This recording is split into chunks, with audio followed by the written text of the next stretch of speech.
Čau! Mani sauc Madara. Es esmu grāmatas Ko man ēst autore. Grāmata ir par viegli, garšīgi un veselīgi. Mēs gatavosim ārbūza un kazas sieras salātus ar ogām. Vāze mums ir salikta no ārbūza un mēs turpināsim ar gurķi.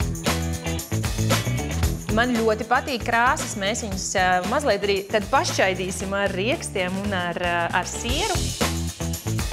Kamēr es beru melenes, ar otru roku slēdzu iekšā plīti, jo tas, ko mēs darīsim ar riekstiem, mēs riekstus apgrauzdēsim. Šis šķīvis mums tā vidēji rēķinot tādām 3 porcijām sanāk, tad es arī 3 saujas pekanriektus iebēršu un pielūkosim arī tad makadēmijas riekstus līdzīgi, arī mērīsim caur saujām.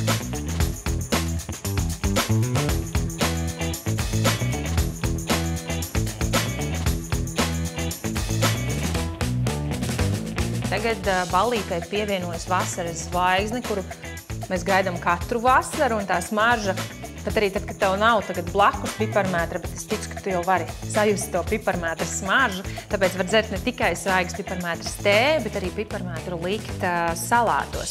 Tas, kā mēs darīsim, mēs to piparmētru viegli saplēsīsim. Mēs uztaisīsim arī mērci. Tātad mērce ir vairākas versijas, kā to darīt ātrā, pavisam ātrā un tad tāda lēnā un pārdomātā metode. Mēs taisīsim vidējā ātrumā un sakratīsim burciņā.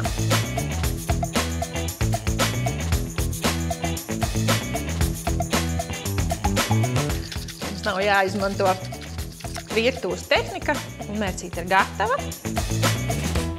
Ja man būtu jāraksturo šie salāti tiešām ar 2 vārdiem, lielais burts vārdam svaigs, ļoti sulīgs un super veselīgs. Tāpēc, lai šī kalpo kā forša maltīte gan ikdienā un arī svētkos.